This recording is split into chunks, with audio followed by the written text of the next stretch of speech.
There we go. Wonderful. So welcome. Thanks to everybody for coming and for being a part. This is the third one that we have done, our virtual town hall meetings. Just trying to get everybody in one virtual room. Unfortunately, we can't all be together, but just to see what's going on out there, how reopening is doing, how everything is going, bringing people back into your locations. If you're not, what are the accommodations you're making before you do? So my name is Rachel Holland. I am the executive director of the Hamilton Partnership. We are an association that works with local Hamilton businesses, and just to be kind of that go-between. Oh, here's Lori. Between businesses and government and industry, and so we're a group of about, there's about 30 members. And then underneath, a subsidiary of us is the Shop Hamilton group, where Joyce Cantalese is actually our chair. So Joyce is on today as well. But just wanted to get everybody together. The first one we did on Monday was for restaurants. We had the health department there, just to kind of give any questions and answers, or answers to questions that they had. Yesterday we did retail, and today for the professional services. So thank you so much for coming. I'm actually going to go around the room because here's the health department. Chris is on today again. I'm going to go around the room. I'll call out, and if you want to just give a quick little introduction of who you are. Hey, Bill Rue. To see who you are and what your business is in Hamilton, I would appreciate it. So I'm just going to go according to what my line is real quick. So first I have Deb Runyon on my screen. So Deb, you want to introduce yourself? Good morning, Deb Runyon from Customers Bank. Wishing all of you success in your business as you reopen. And here's to Hamilton. Thanks, Deb. Tom Perino. Hi, Tom Perino, President, CEO, Spees Architectural Group. We're about a 100-person architectural firm headquartered in Hamilton. 2017, we have about 70 employees here on Yardville, Hamilton Square Road. So happy to be in the Hamilton family. Great, thanks, Tom. And Joyce Cantalese? Oh, I can't hear you, Joyce. Unmute. Joyce, just unmute. There we go. I think you and I hit it at the same time. Good morning, everyone. I wear a few hats for this meeting. I am in financial services, so I help people plan for their retirement and college funding for their children and all of those great things. The other new hat I wear is I've taken a position at RWJ creating the geriatric program here that will be at the fitness center when we reopen. And then third is the chair of Shop Hamilton, which I'm really excited about. It's always my baby. We have about 100 members, small business people banding together, building relationships, using one another's services and referring each other. And we do a lot of fun activities in normal times where we're out meeting the community. Great partnership with the Township, which we thoroughly enjoy and appreciate. Looking forward to Oktoberfest when we get back out there and see the community again. So good to see everybody. Great, thank you. Dave Burnt? Yep, Dave Burnt, just like burnt toast. I'm subbing in for Greg Blair with Nottingham Insurance. We have about 25 people in Hamilton and 15 in Yardley. Great. Thanks, Dave. Thanks. I have N. Myers Ingmick. I don't know what that is. I'm sorry. No, so it's Nancy Myers. Hi, and with Interfaith Caregivers of Greater Mercer County. God, that's the ICGMC. We're a nonprofit in Hamilton that serves, that have about 400 volunteers, and we serve about 350 elderly people with transportation to medical appointments, shopping for them right now, and also visitation, although that's done by phone at the current time. Wonderful. Great. Thanks so much for coming. Lori, even though you're Dan Danko. Lori Dan Danko on the screen. Good morning. I am president of Dan Moore Mechanical, heating and air conditioning business that I'm lucky to be a part of. And I also wear another hat as chair of the Hamilton Township Economic Development Advisory Commission. Great. Thanks so Good morning, much. everybody. Nice to Thanks. see a lot of people participating this morning. It's good. Thanks so much. I was actually just going to introduce Bill Rue, but he disappeared. So, here he comes back in. But I'm Stacy Burrows. I'm going to do Stacy first.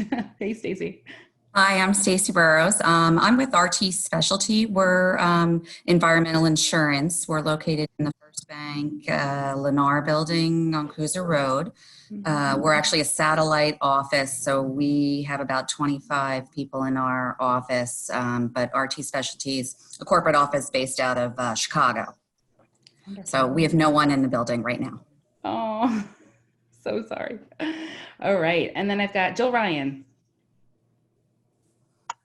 Good morning. I work with Joyce. I'm the treasurer of Shop Hamilton. So we work very closely with getting everybody hopefully back into business. I also own a company, Ryan's Commercial Maintenance. My husband and I are a one-call repairs it all service for commercial properties, residential as well. So if anybody has any questions or anything that they're not sure about that, you know, they don't know what to do with, if you need to consult, you can always give my husband a call. He's pretty good at figuring things out. Thanks so much. And I have David Balin. Is that right? Good morning, all. Yes, I'm from Personal Wealth. I'm the owner of Personal Wealth Strategies. We are based in Golden Crest on Route 33. We have 3 offices in Hamilton, Brick, and in Tinton Falls, and we serve small businesses and professionals. And I think we have clients now in 35 states. So our footprint is much larger than just New Jersey. But we welcome everybody, and I wish everyone good luck as we go back to work. Thanks. Thanks so much. And Bill Rue, you're back. Oh, you're on mute though. Sorry, Rachel. Thank you. There we go. It's Bill Rue from Rue Insurance. We're located on Quaker Bridge Road here in Hamilton, and we help individuals and businesses in the local community with their insurance and risk management needs. And we have just about 70 employees that we'll be phasing in over time. We'll probably get about 20 or so back in the next 2 weeks. So looking forward to it. Great. Thanks so much for joining. So I also have a couple other people on the call, which I'll introduce, and they're all going to be talking a little bit. So the mayor, Mayor Jeff Martin, is on with us. I'll introduce him in a second. We've also got Fred Dumont, who is the director of community and economic planning for the township, and then Cain, who is the deputy director. And then we also have Chris Helwig, who is the health officer for the township. So he's got all the answers on how to keep us all healthy and get us all back to work safely. So first, just want to introduce the mayor and have him say hi. Good morning. Well, thank you, Rachel, and good morning, everybody. And great to see so many familiar faces on the Zoom this morning. Hearing about the different varieties of all your businesses, it's similar to what we've had to deal with here at the township. At our municipal building, it's primarily office. So you have an HR department, a legal department, and the like. So many of you who have office capacities, we've now been back at work full time pretty much, except for 1 or 2 work from home days since early May. And we've had to put in a variety of measures here, which you probably are also going to have to be doing. I heard about maintenance. So Fred has an inspections team that goes to people's homes to do either construction or CO inspections. We have our blue collar workforce out in our parks and our roads. So we've had to make sure all types of employees are safe as they return back to work. So no matter what kind of business you're involved in, or potentially have as clients who you'll be advising, we've had to deal with it all pretty much here as well. So just some of the things we've had to do as we get prepared for eventually reopening and just making the offices safe for the employees here. Plexiglass shields at all our front desks. So if you went to Fred's department eventually to get a CO or drop off plans, you have to talk with somebody through a plexiglass shield. We have a front desk for anybody coming into the municipal building to be pointed in the right direction. That person is going to be behind a plexiglass shield. We've also had to rearrange some desks in some office space a little bit, so we make sure nobody's sitting within 6 feet of each other. This way, if you're at your desk all day, you don't have to be wearing a mask for the entire time you're at your desk. So, but even things like if you have to get up and use the restroom, which are in our common hallways, we tell everybody to wear masks when you're doing that.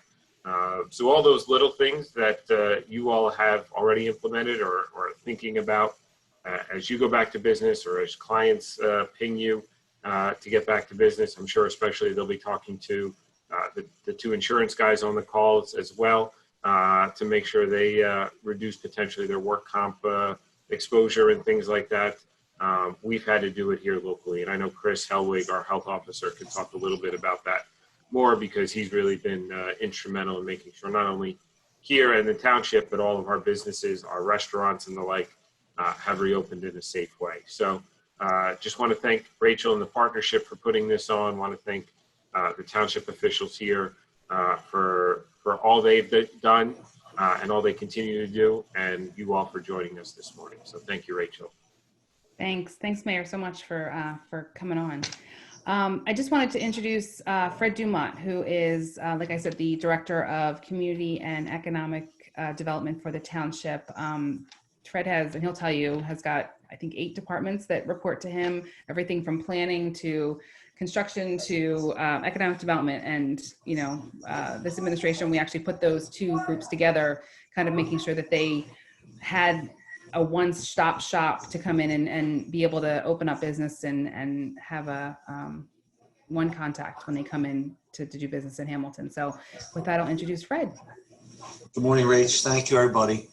As Rachel said, when the mayor took office, he combined a number of divisions so there would be a one-stop shop. So in my department, we have economic development. So if you want to renovate, you want to build, you come into our economic development office, and then you go, inspections is here, planning's here, zoning's here. So any answer that you need, you will get by stopping in one department. And we do things differently than what's been done in the past. I'm not telling you we're better or worse. I'm just telling you we're different. That yesterday we had a barber shop in the Bromley area that's been struggling to open, and landlords really been giving them a runaround. Well, yesterday morning, I was there as the director. My 4 lead inspectors were there, and WPC had somebody there, and we corrected the problem on the spot. Now, it doesn't sound like a lot. You get 5 people from the township, but we didn't want it to go back and forth with emails or phone calls. We wanted it done, and we got it done yesterday. There's a lady who had a complaint in Golden Crest about her neighbors and zoning and several issues, and I said, I will see you in an hour. And she said to me, right, and she hung up the phone. And I went and knocked on the door an hour, 5 minutes later, and apologized that I was 5 minutes late. And she said, you don't have to apologize. She says, I can't believe you're here. And that's how we resolve things here. And it comes from the mayor. The mayor is very hands-on, and he allows me as a director and my people to be very hands-on. So we get things done. We sometimes get ourselves in troubles. The mayor and Rachel will tell you I'm pretty good at that, but we're here to help. It's our singular message. These are difficult times, you know, and the only way we get out of this is building it together. I'll say one more thing about Mayor Martin is we had an opening on the planning and zoning board. And the mayor said to me, I think we need 2 Republicans on these boards. I said, okay, stepped out, came back. I said, I just want to make sure I heard you right. He says, I want 2 Republicans. We don't play games here. And that's the one message. We do not play games. We're here to help every single resident, no matter who you are, who you know, what you need. We are here to help you. And take that back. Do not hesitate to call and call me out. Call me out. Say, you said this, and if I don't deliver, that man in the left-hand corner should get a phone call. But nobody's called him yet. So we're in pretty good shape. That's it, Rach. I'm here for any questions. Thanks so much. And I'll introduce Chris Helwig just real quick. So like I said, we've done, this is our 3rd of these 3 of 4 town hall meetings we're doing. So you all are, you know, professional services. And Chris was really great to help with the restaurants on Monday and then the retail businesses yesterday. I know you guys are a little different in how you're reopening and seeing customers and clients. But, you know, Chris, is there anything kind of broad that you'd like to share with everybody from the health department? Morning, everyone. Thanks for being here. And so my name is Chris Helwig. I'm the health officer, and I oversee the Division of Health here for the township. And really, what we want to put out as the health department is, you know, we want to be that technical assistance for you guys and make sure that if you have questions on really anything health related, obviously the biggest thing of concern right now is everything COVID related, but even if you have other health concerns or health issues with employees, you know, give us a call, because we really want to be that, you know, that technical assistance and that linkage to, you know, between us to the state and to higher ups. And that way you guys can put a face to your local health department.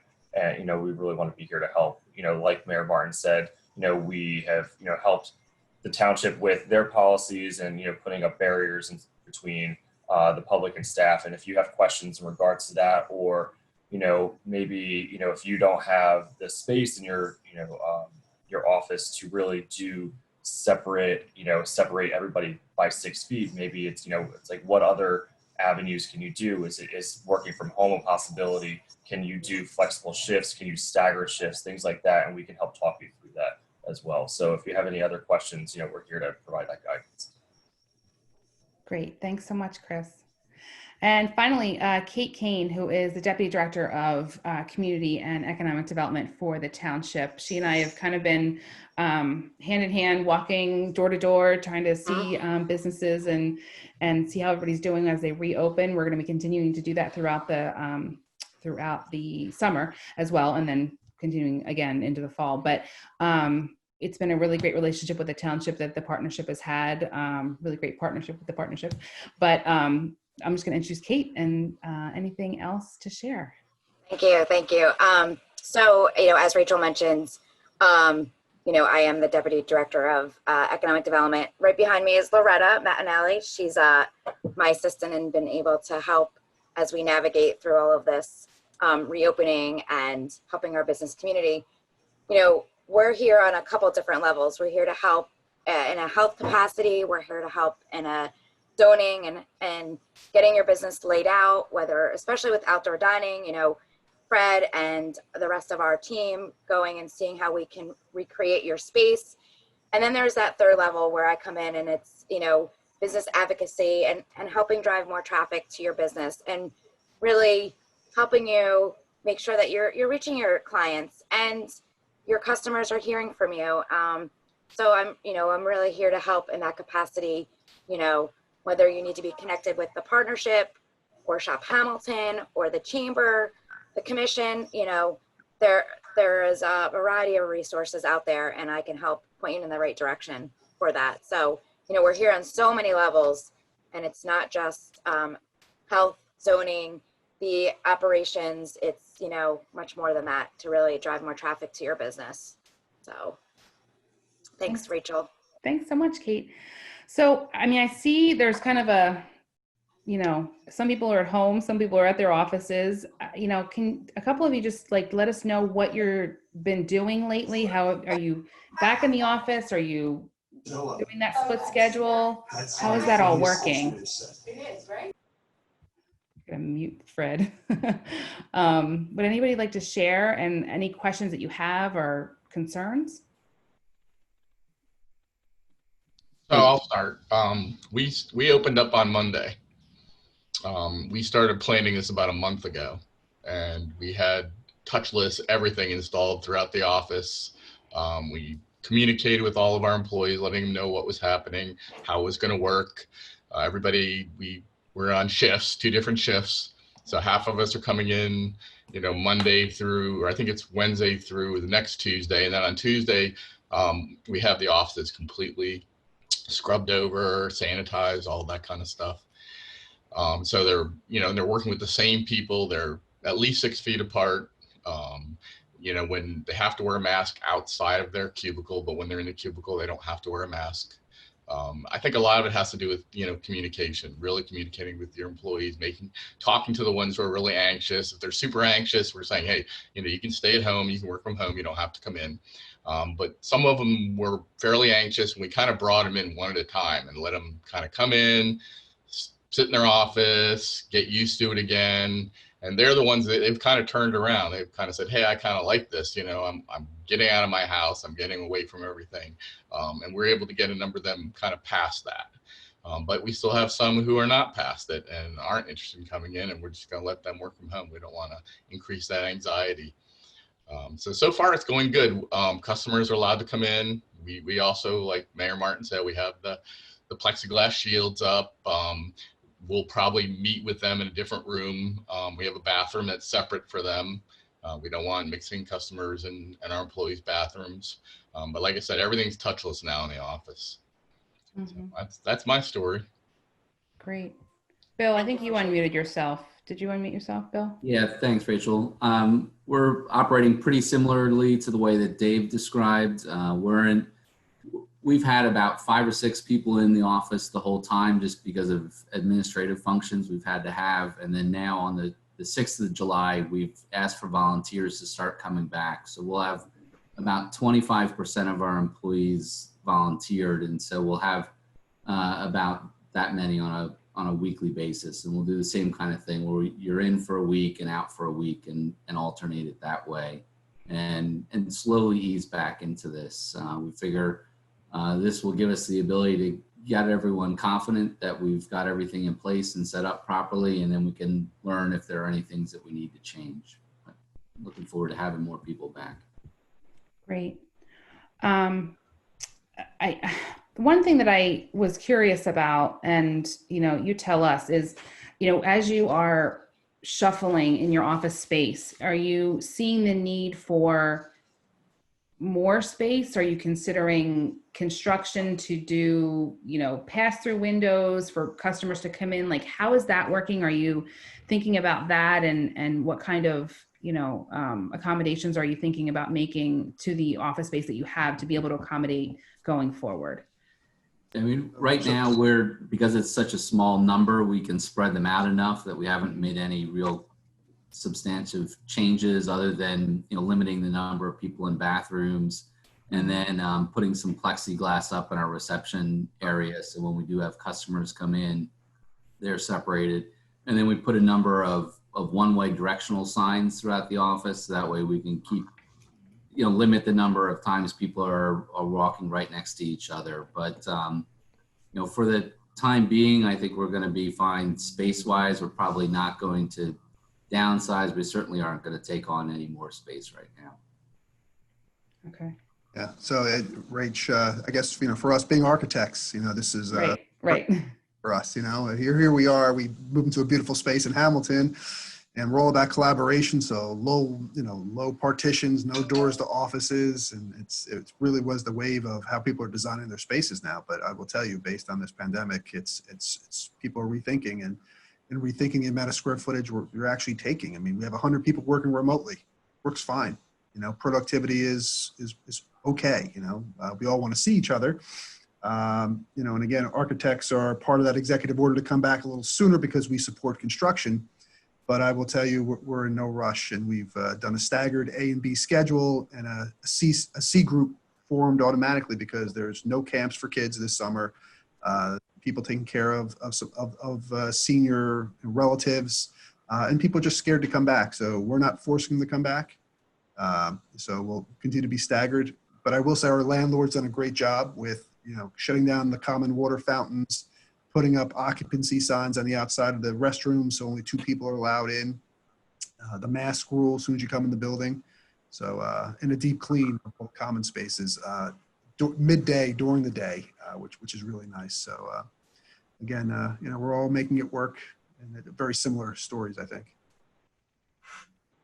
And Tom, just to say, one of your architects was nice enough, came out and met with us over at the fitness center to help design that better health space that we're working on. So I think it's Bill Hutchinson from Bill your Hendrickson, group? yes. There Bill, you go. Thank you. So he was great, and we all masked up and went out there. It's a new day, so we are keeping moving. I think I'm one of the rare people who accepted a job at a hospital and started on April 20th in the middle of all of this. Probably need my head examined, but for here at the hospital, just quite honestly, the first day I was scared to death and came in, didn't know what to expect, but everyone's masked unless we're in our offices. So of course, going to the restroom or any of that. I'll share that no one touches doorknobs without a paper towel in their hands. Lots of hand washing, and I'm really proud to say we've had, you know, out of like almost 1,100 employees, 30 some who came down with COVID, and that includes the nurses and the docs who were right there in the ICU with so many COVID patients. So I think for us, it tells us that, you know, the hand sanitizing, the not touching your face, the wearing the mask really works. For me personally, it was great once I got in the rhythm to be out and seeing people. And hopefully you guys will experience that with your own staffs, that they'll welcome that interaction, because we're social human beings, right? We all like to interact. And to just do it in a safe way. For my financial services business, we are still just doing Zoom calls. We're not doing anything in person. The office has not yet reopened, and they may be actually rethinking reopening and maybe having everybody work remotely. So I think that's pretty interesting as far as space goes, and how many we will see that were successful working remotely and determine that they perhaps may not need all the space that they have right now. So that's going to impact us in a different way. I see Tom Troy on the call. Certainly, that's a concern in that area for our township. So just wanted to share some of those thoughts. Rach, if I can, so let me explain what we're facing right now. I have a number of applications in front of me that we're going over, and a couple in front of our boards for large distribution warehouses within the town. So, and that's good for the town because it brings jobs and it brings some good tax ratables. But what we're working with them is we don't want to turn this, and this is the mayor's call, that we don't want to turn this into Cranberry South. So it's particularly down Route 130. So, you know, I'm proud of what our professionals are doing and how we're trying to put these in areas, including some closed down factory areas where we can revitalize those areas. And surprisingly, there's several housing projects in front of us. But our homeowners, the work the homeowners doing is exploding. The pool work is beyond demand here. It's driving us, but that's great because people are spending some of their money they got from the federal government and putting pools in their yard. But what we do not see is any small commercial development. And that's scary to me because now I want to know how many retail stores are going to close after this, how many small commercial businesses are going to close. In our small strip malls, we were about 30% vacancy prior to this pandemic happening. That number could be 70%. And what do we do with those buildings? So that's why we listen so much. You know, you acknowledge Tom Troy, and he's been building in this town for many, many years. So we don't have all the answers here. We like to think we do, but we don't. But by putting people together, by participating in forums like this, by sitting down with the partnership, we can get our business expertise involved in this, and they can help us shape a policy going forward, because it is going to be a whole new world. But the key to me is that we reinvest money back in our town. So you got architects here now. But guess what? We're going to be promoting our local architects, going to promote our local builders, our local restaurants, our local accountants. Because if we don't do that, if we don't build everybody, we're in a whole lot of trouble here. So know that your opinion matters here. I didn't know much about running a restaurant. After the last month, I'm going to open up a chain. I know some. But I have people, you know, we're out there listening to people and they're telling us how to do things. So in September, we've already scheduled a meeting with all the restaurant owners to talk about permanent outdoor dining for next year. That we want to hear what they need to be in it before we put any kind of ordinance together that sets the requirements for it. Same thing with retail. We're going to talk to all our retail people about outdoor shopping, putting, you know, because our zoning restricts a lot of that. Well, you know, what do they need to expand their businesses? And the same thing goes for everybody here. You know, how can we help you expand your business? How can we help you cope with this, you know, this new normal, so to speak? Fred, Kate and I were talking, she had just read an article about, and I had been having the conversation with a couple of friends actually too, about a lot of businesses in New York that were, looking to get out of the city, just because one, it's so expensive. A lot of people were working from home and they're starting to open up satellite offices in New Jersey. So I think it's an opportunity for Hamilton because of the train station to, try to court some of those businesses that are looking to do smaller, not everybody come into the office all the time space in Hamilton. And, then obviously people are running businesses out of New Jersey instead of out of New York, which helps us and also helps, the connection to the city that if they do need to go in and, go to home base, however, that looks still in the city, that, they're close to get on the train and get there. Because obviously this is going to, hopefully with either with a therapeutic and or, some sort of a treatment or a, oh my goodness, I can't think of the word. Anyway, this will kind of wane and we will get over this. So we will go back to, some sort of, normal. I mean, I can't say that all of us are going to be working from home forever, right? But just, kind of that forethought of what is the happy medium between the two. I know my kids are dying for interaction. I mean, we are naturally interactive people. So, everybody working from home, it's successful now because you have to be, but at the end of the day, being face to face with somebody and having a conversation is what we do, as humans. So I can't think that is not going to, Rachel, go back the other direction. The cat's out of the bag that we want to develop the Congolium site, and we're working with New Jersey Transit to develop their site. And so many ideas have been going back and forth. But now I have expanded my thinking to look at, is there a place where we can put an office park there? And so somebody can, live in possibly the Congolium area, walk to their office, jump on a train and go to New York to conduct their business that day. So, we really got to think out of the box, particularly with that project. And, we're looking at some consultants who've done this in the past and, trying to put a program together. But you're right. We need to attract some New York people here. The Columbia Group they're building behind the train station. I know that they're putting an aggressive campaign and selling their places to look to New York people. So, the town's going to change. But we got to be ahead of this. We did that with the outdoor dining. We didn't wait. We jumped on it weeks before anybody else did. And I think you see the success that we have 45 restaurants today that are offering outdoor dining. And all of them making money. I got a nice email from Captain Grill this morning saying how successful they are. So, we got to think out of the box.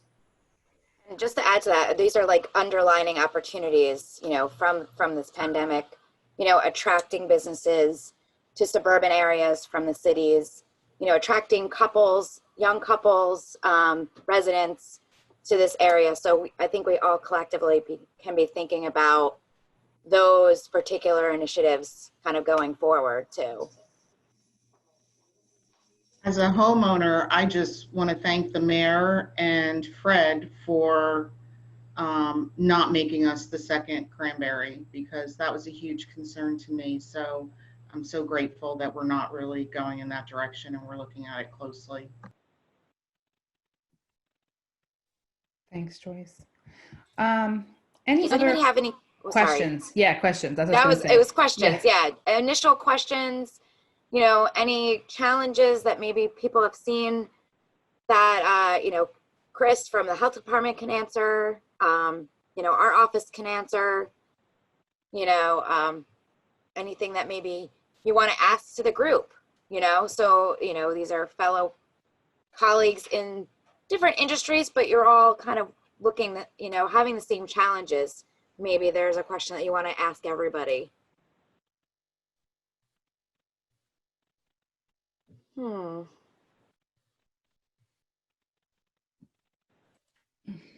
Anybody? You're teaching us so well with all the communications. We're just adhering to everything and it's working. I will say on the construction side with, heating and air conditioning, we're getting a lot of phone calls for office structures, wondering whether or not that in their filtration system in their buildings, should they be putting in higher quality filters and changing their filters? Will it stop the spread of the disease? So just to tell anybody, if they have heard that, we've not found any type of substantial information to support that. So, I mean, of course, we'll come in and we'll change your filters and we'll do what's needed, but we haven't found anything that would say, you know, that it's evident that doing that type of changing of the filters would stop the disease coming into your office. Wearing a mask is the same, you know, really idea.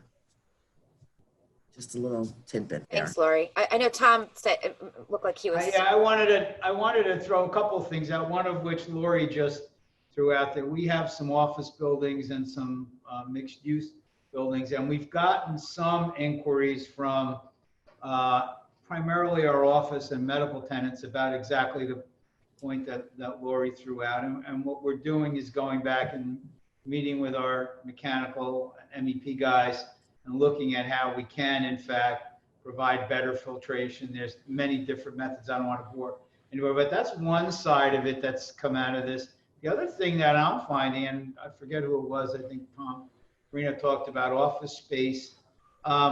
We have tenants, some of which are, everybody's doing staggered shifts or work from home, and frankly, we've been doing it since the beginning. I don't know that we're ever going to not continue to do it in one way or another, because it really does not impact productivity at all.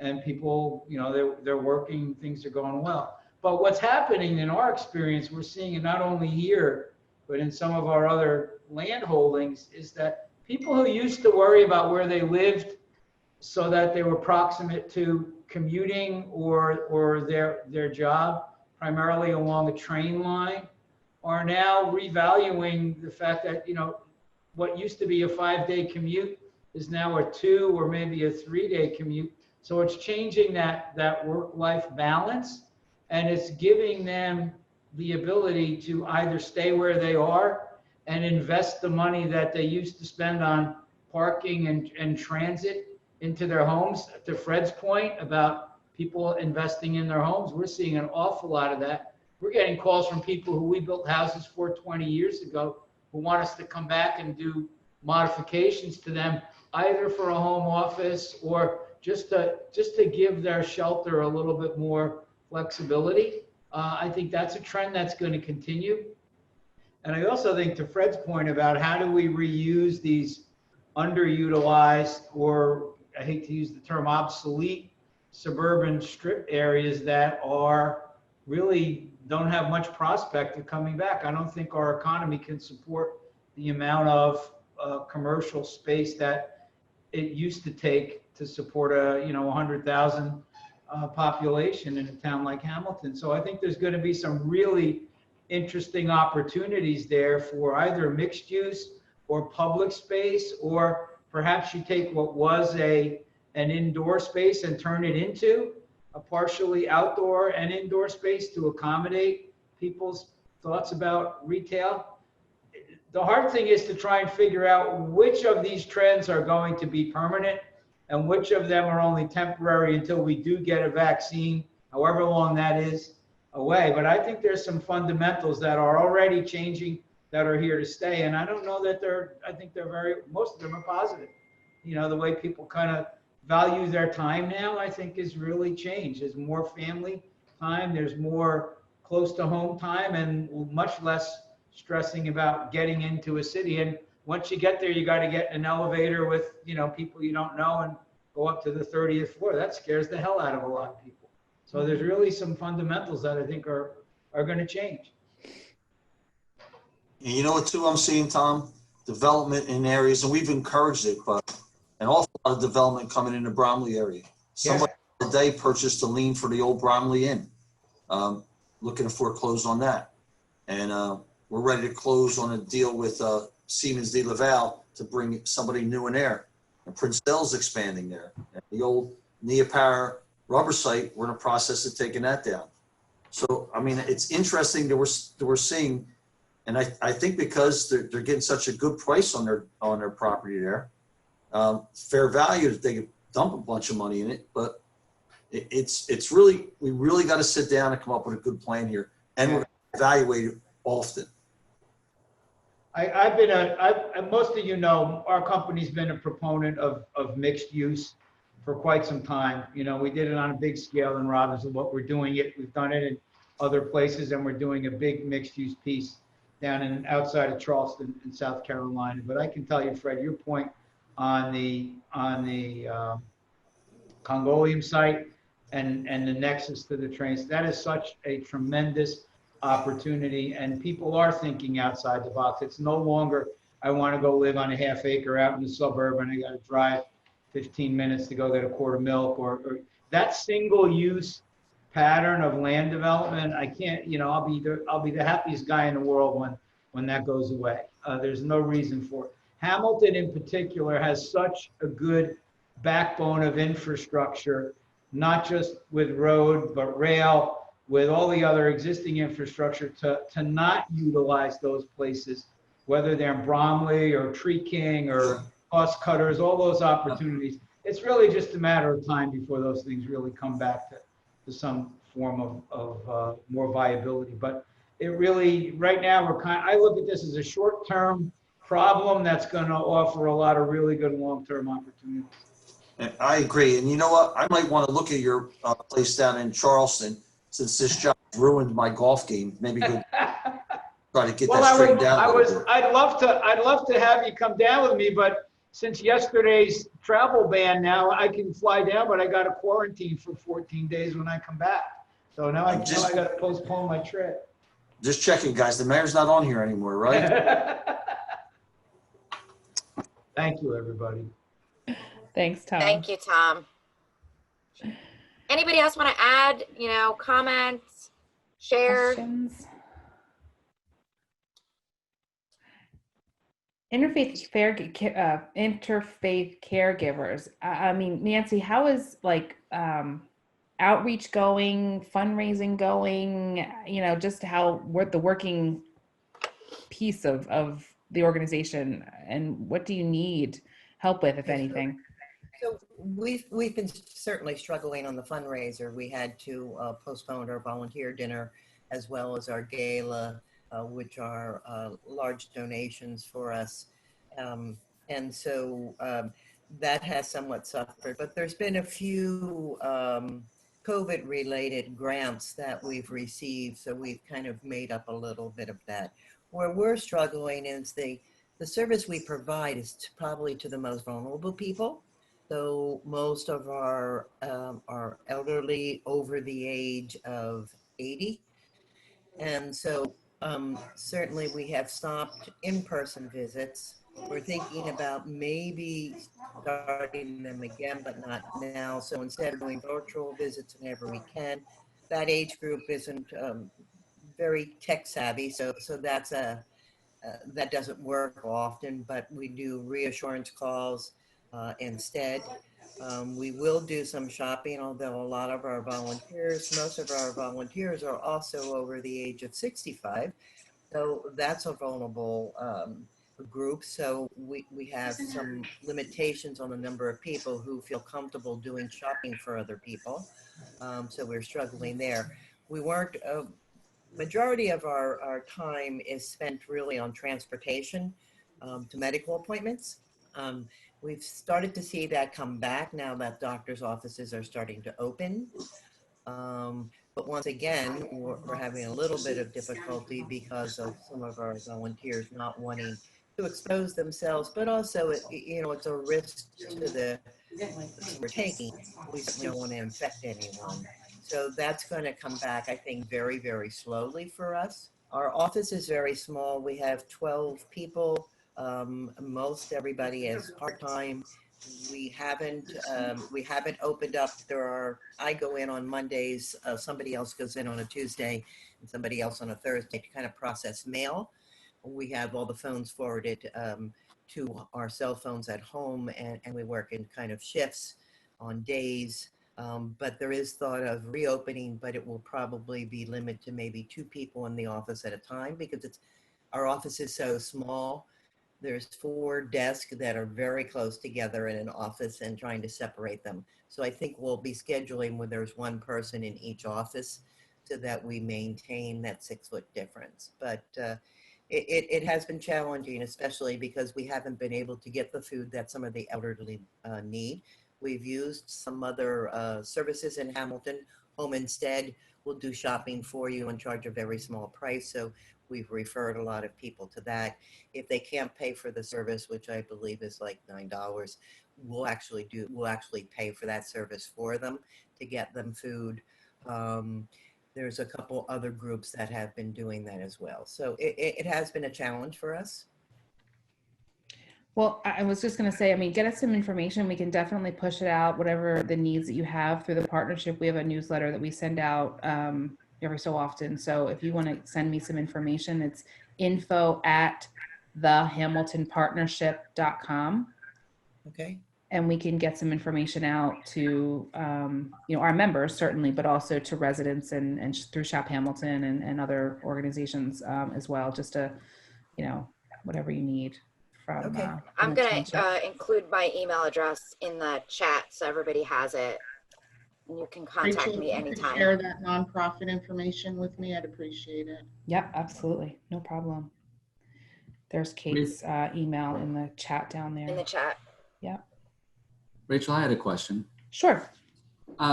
Most of us in professional services were able to put people, to work from home. And so we were able to be pretty consistent in what we're doing. What have you seen from the other calls? I mean, how are restaurants and retail stores and barbershops? I mean, what's your sense of how they're doing? What are they feeling right now?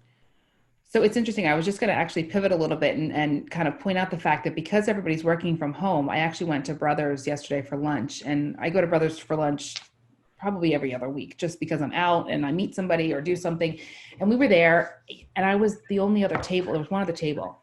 So people not working together, then they're not, oh, let's go out to lunch or let's, go grab something or let's do something because everybody's working from home. So I think that, I know that they're suffering, one. The ones that are doing outdoor dining, have had that extra expense to try to get, if they didn't already have it, a tent or, outdoor tables or whatever needs to happen.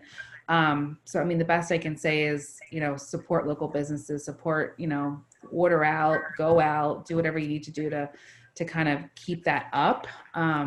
Even order out and deliver it, have it delivered to all of your workers, even though they're home, maybe have a, DoorDash or something to their, don't do DoorDash. Sorry.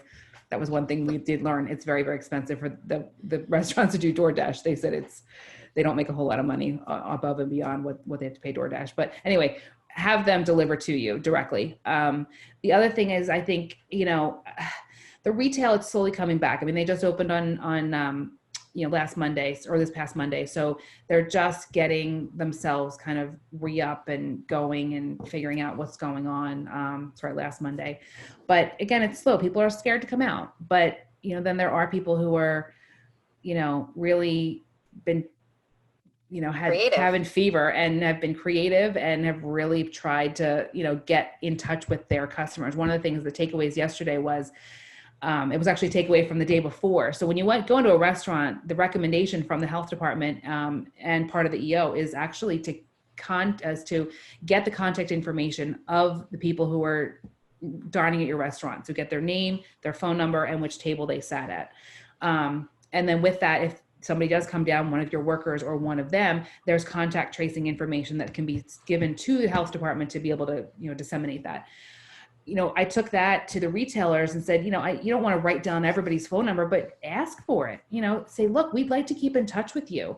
I gave the example of Gifted in Robbinsville. They always had a little clipboard on their cash wrap when you went in. Do you want to get updates from us? And I get a text from them every other day with, hey, we've got new stuff on Instagram, or we've done this or whatever. So information is so important right now that, anything you can gather from clients, potential clients, for retail, it's really been important for people to be able to be in touch and be in front and center on their potential clients or clients and, and faces. So many other industries, came to a screeching halt. Personal care. We have that call on Monday. but I mean, they had to shut down their doors and didn't have an online presence. You know, retail could do an online curbside, you know, restaurants went to takeout. Some of you are essential, you know, you had to adjust, you went remote. So, you know, it's been so different, and we still have fitness centers, martial art places, dance studios, you know, are still, I have a trampoline park that just reached out to me this morning. You know, we don't have that, but they're still not able to do anything. So, you know, it's really important that we're all very conscious of the fact that support, you know, anybody that you see starts opening up again. And that's been our message. You know, don't be afraid to reach out to your customers. Don't be afraid to get their email addresses, because they want to hear from you. They want to know you're open, and they want to know that they can help, you know, and don't be afraid to ask, you know, how can they support you? How can they help you? You know, it's been really the message for the other 2 calls, you know, and certainly for all of you on this call too. So, you know, top of mind, I think is really important. Make sure that your customers know that you're around, you're here, you know. So any other feedback, comments?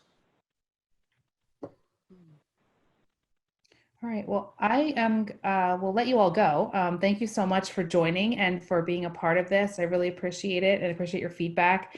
If Kate's email again is in the chat, so if you have any questions for the township, please reach out to them there in terms of construction or, you know, updating everything, or if you have any ideas of, you know, new businesses that want to come into town, they're the people to you know, funnel that information to.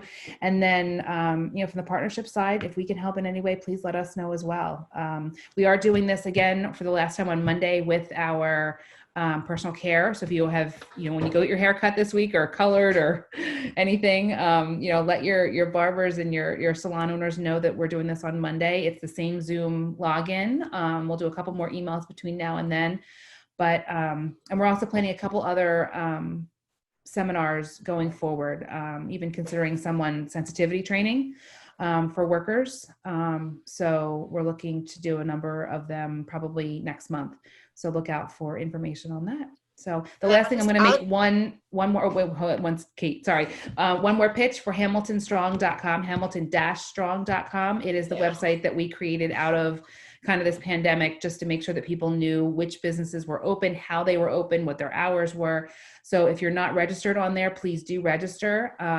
You actually have control over the listing.